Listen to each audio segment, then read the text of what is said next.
사도신경으로 우리 신앙을 함께 고백하겠습니다. 나는 전능하신 아버지 하나님 전지의 창조주를 믿습니다. 나는 그의 유일하신 아들 우리 주 예수 그리스도를 믿습니다. 그는 성령으로 잉태되어 동정녀 마리아에게서 나시고 본디오 빌라도에게 고난을 받아 십자가에 못 박혀 죽으시고 장사된 지 사흘 만에 죽은 자 가운데서 다시 살아나셨으며 하늘에 오르시어 전능하신 아버지 하나님 우편에 앉아 계시다가 거기로부터 살아있는 자와 죽은 자를 심판하러 오십니다. 나는 성령을 믿으며 거룩한 공교회와 성도의 교제와 죄를 용서받는 것과 몸의 부활과 영생을 믿습니다. 아멘. 우리 함께 찬송가 288장 찬양하시겠습니다.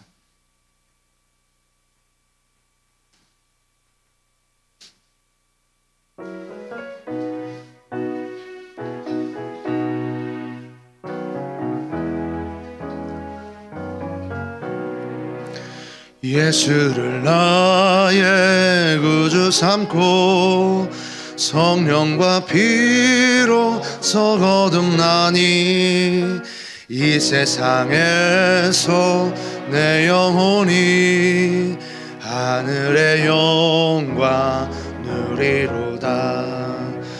이것이 나의 간증이요 이것이 나의 찬송일세.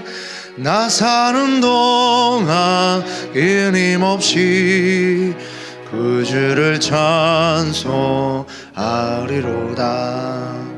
온전히 주께 맡긴 내 영 사랑의 음성을 듣는 중에 천사들 왕래하는 것과 하늘의 영광 보리로다.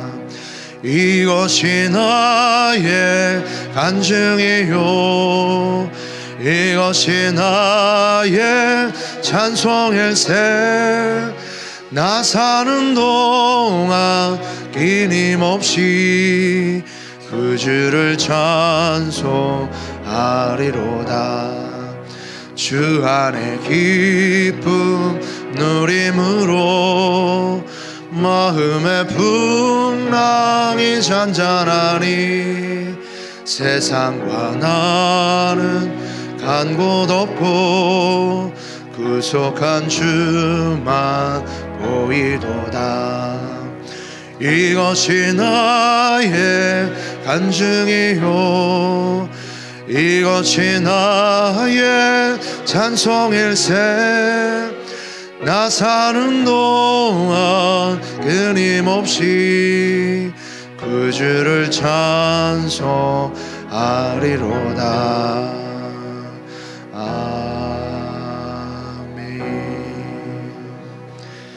오늘 우리에게 주신 하나님의 말씀은 사무엘하 19장 9절부터 15절까지 말씀입니다. 사무엘하 19장 9절부터 15절까지 말씀 함께 교독 후 마지막 절은 합독하겠습니다.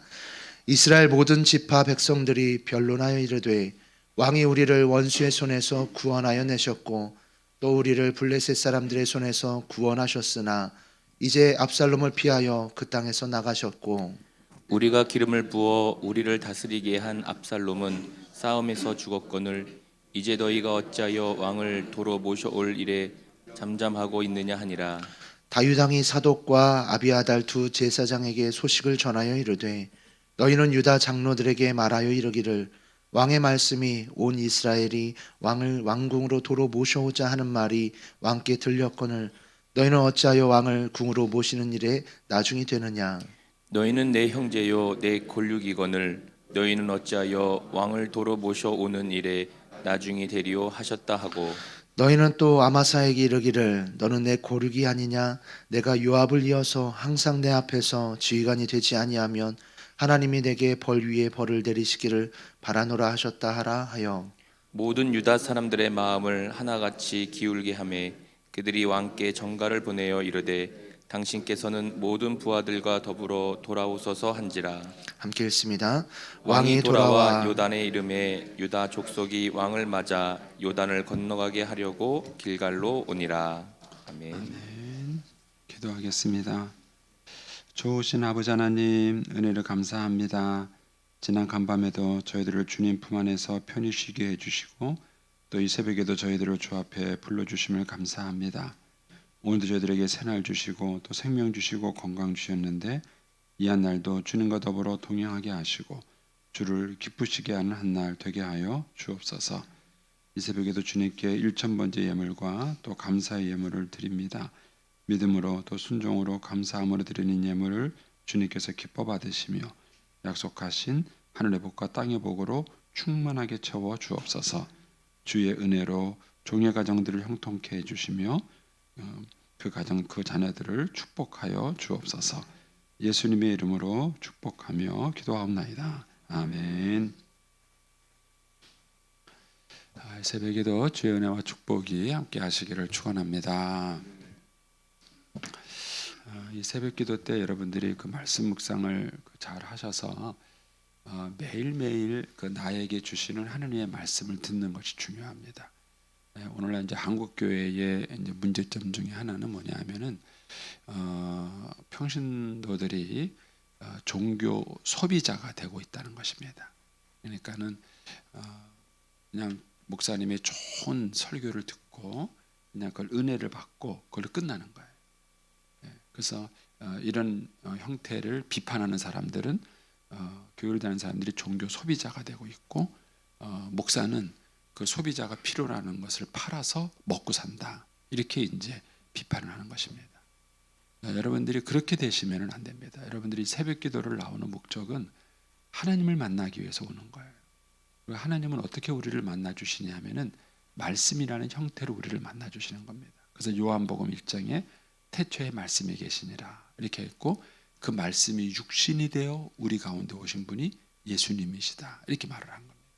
그래서 말씀이신 하나님을 우리가 말씀을 통해서 만나는 거예요. 그리고 그 말씀이 내 안에서 열매를 맺을 때 우리가 이제 하나님이 함께 하시는 경험들을 여러분들이 하게 되는 것입니다.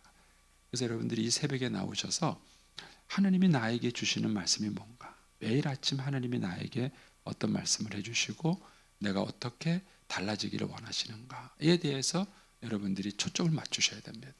그래서 여러분들이 제 설교를 여러분들이 말씀 묵상의 보조 수단으로 쓰셔야 됩니다. 그래서 오늘 이 본문을 가지고 나에게 주시는 하나님의 말씀을 듣고 싶은데 그것을 깨닫는데 제가 여러분들에게 설교하는 것이 도움을 주도록 그렇게 여러분들이 활용하셔야지 그냥 제가 잘해주는 얘기를 듣고 그냥 일반적으로 말하는 은혜만 받고 그걸로 넘어간다면 여러분들은 말 그대로 정말 종교 소비자가 되시는 겁니다. 중요한 건 여러분들이 이 새벽에 하나님이 나에게 주시는 말씀이 뭔가 그리고 그 말씀을 통해서 내 삶 속에서 하나님이 내가 달라지기를 원하시는 부분이 무엇인가 하는 것들을 여러분들이 적극적으로 묵상을 하셔야 됩니다. 그래서 그런 부분으로 여러분들이 이제 오늘 새벽도 같이 좀 말씀 묵상을 좀 하면 좋겠습니다. 자, 이제 오늘 새벽에 있는 말씀은 이제 다윗이 쿠데타가 정리가 됐죠. 이제 압살롬의 쿠데타를 제압시키고 이제 정리하고 난 다음에 그 후에 사태를 수습하는 겁니다. 여러분 전쟁에서 이제 이기는 것도 중요하지만 그 전쟁이 끝난 다음에 그 후에 사태를 어떻게 정리하느냐 하는 문제도 굉장히 중요합니다.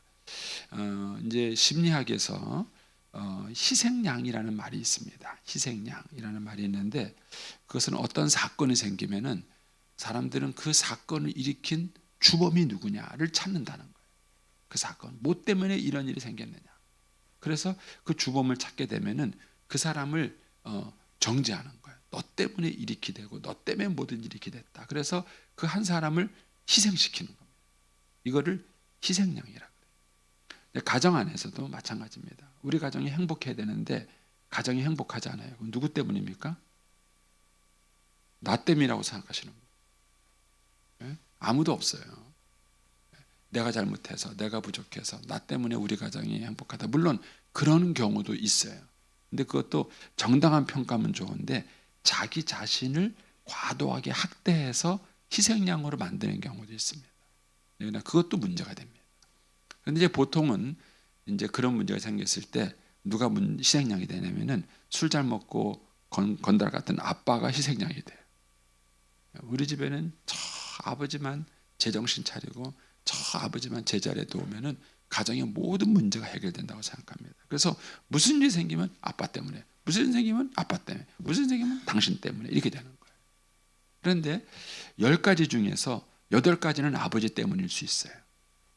그러나 10가지가 다 아버지 때문은 아니에요.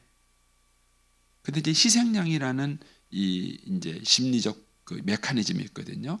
이 희생양이라는 그 심리적 메커니즘의 특징은 뭐냐면은 10가지를 다 떠넘기는 거예요. 자기를 돌아보고 자기의 부족한 것을 점검을 해봐야 됩니다. 10가지 중에서 8가지는 당신이 잘못했고, 한 가지는 내가 잘못했고, 한 가지는 너도 잘못했고, 이렇게 뭔가 정확한 그런 분석이 이루어져야 되는데 그게 아니라 무슨 일만 생기면 아빠 때문, 무슨 일만 생기면 아빠 때문 이렇게 넘어가는 거예요. 이걸 이제 희생양이라고 합니다. 그런데 이제 이런 심리적 메커니즘이 인간 안에 있어요. 가정 안에서도 그렇고 조직 안에서도 그렇고 나라 안에서도 마찬가지입니다. 라는 생각입니다. 그래서 건강한 그런 이제 삶을 살아가려면 그 희생양을 찾으려고 하는 것을 없애야 됩니다. 오늘 본문이 중요한 이유는 지금 이제 이 쿠데타에서 이겼습니다. 그러면 어떻게 이 사태를 수습해야 되죠? 다윗이 전쟁에서 이겼습니다. 여러분 같으면 이제 어떻게 이 사태를 수습하시겠습니까? 이 사태를 수습하는 과정에서 다윗은 희생양을 찾지 않았습니다. 어떤 놈이 이 일을 일으켰어요? 누가 일으켰어요?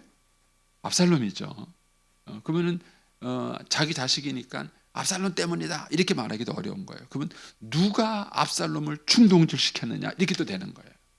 누가 우리 아들을, 이 착한 우리 아들을 충동질 시켜가지고 이거를 쿠데타를 일으키도록 만들었느냐, 그런 놈들을 색출해라 그러는 거죠. 막 색출하면 어떻게 합니까? 다 죽이는 거예요.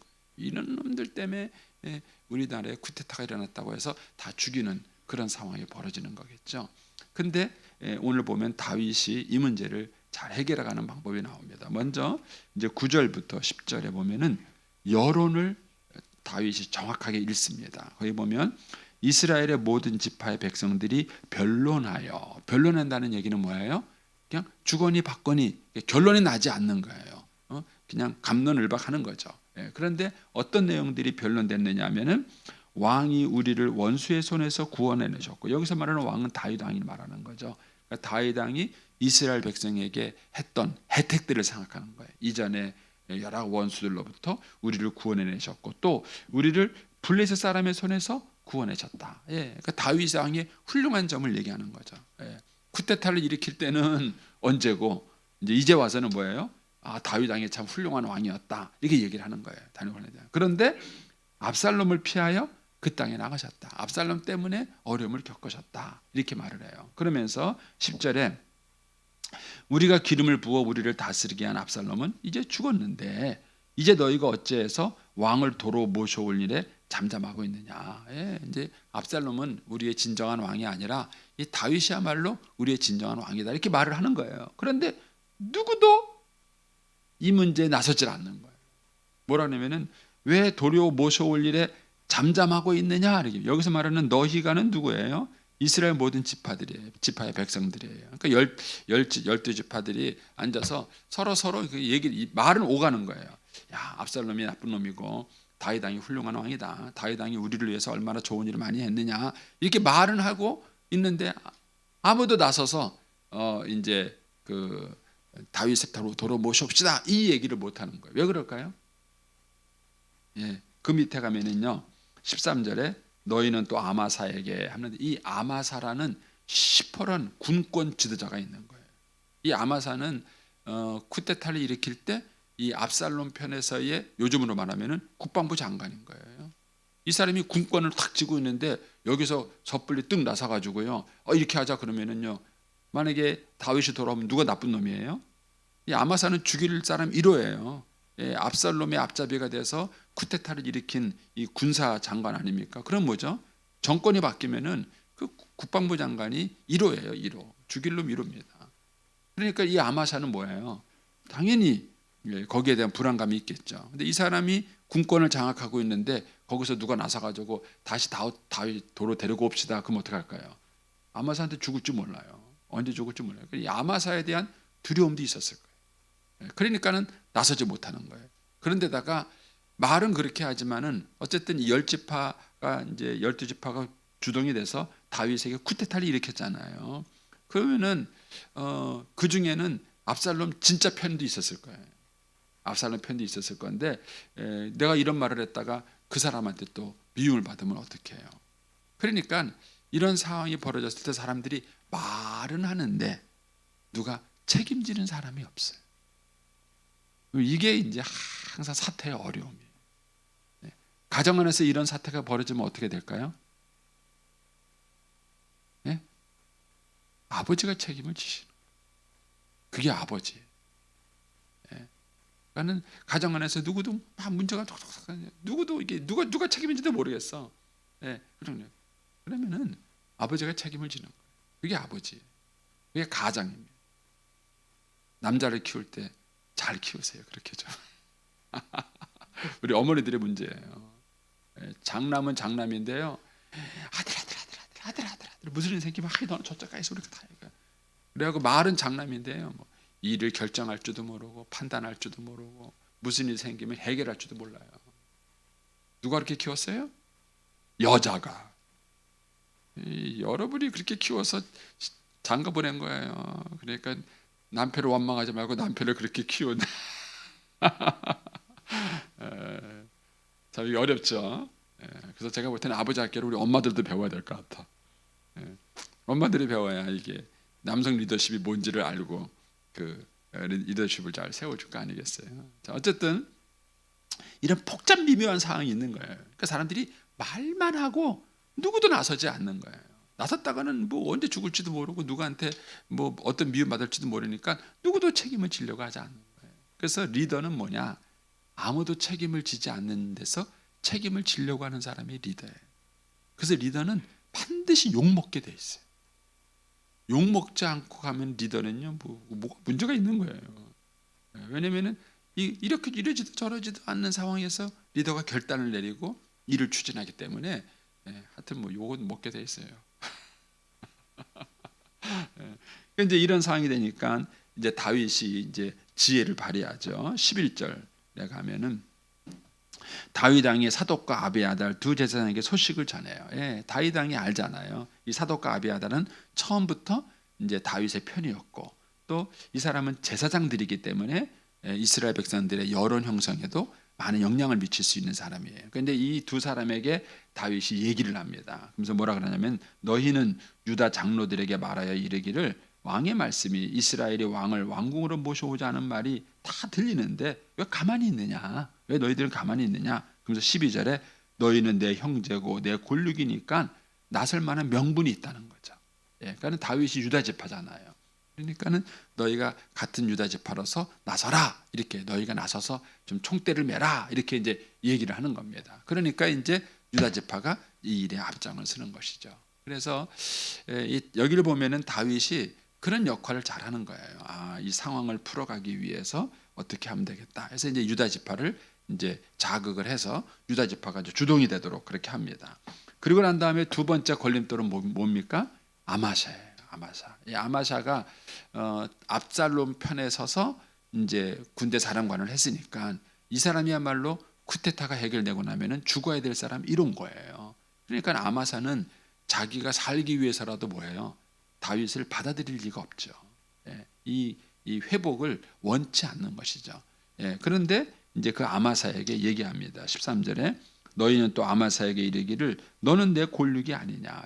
같은 유다 지파 같은 골육이라는 거죠. 너는 내 골육이 아니냐. 내가 요압을 이어서 항상 내 앞에서 지휘관이 되지 아니하면 하나님이 내게 벌 위에 벌을 내시기를 바라노라. 나 너 벌하지 않겠다 이런 거예요. 내가 너를 거꾸로 유다 지파로 써주겠다라는 겁니다. 이거를 현실에다 적용한 사람이 있어요. 그 사람이 에브라임 링컨입니다. 여러분 링컨이 노예 해방을 얘기했을 때 남부 지역에서는 반대했어요. 북부 지역은 찬성했습니다. 결국 이것 때문에 남북 전쟁이 일어났습니다. 통계에 의하면은요 남북 전쟁으로 죽은 사람이 1, 2차 대전에 죽은 사람보다 더 많대요. 미국이 1, 2차 대전에 희생된다면. 그런 내전을 통해서 얼마나 많은 사람이 죽었습니까? 그래서 그렇게 해서 이제 남군이 패배를 했습니다. 그러면은 이 남북 전쟁의 주동자였던 리 장군이라는 그 남부 장관이 있습니다. 그 사람이 어떻게 될까요? 모든 책임을 져야죠. 이 사태를 일으킨 책임을 지고 그 사람은 당연히 죽든지 감옥 가든지 문수가 나야 될 거잖아요. 근데 에브라함 링컨은 이 전쟁이 이겨난 다음에 이 리 장관의 계급장도 뛰지 않았습니다. 그 사람이 갖고 있는 사령관의 지위를 그대로 인정을 했어요. 결국 이제 그 사람은 전역을 하고 그 다음에 어느 대학인지 기억이 안 나는데 한 대학의 총장으로서 남은 생애를 보내다가 이제 천국 갔죠. 그러니까는 이 전쟁이 끝난 다음에 링컨은 누구에게도 이 전쟁의 책임을 묻지 않았습니다. 그래서 지금도 이 흑인에게나 백인에게나 모두에게 존경받는 사람이 링컨이에요. 그래서 이 어떤 사태를 풀어가는 데 있어서 책임을 추궁하는 것만이 전부는 아니에요.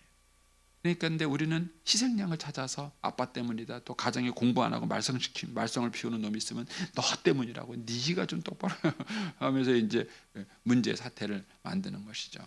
그런데 여기 보면은 다윗이 아마사의 불안감을 아는 거예요. 사실 적어도 아마사 정도는 처단을 해야 되잖아요.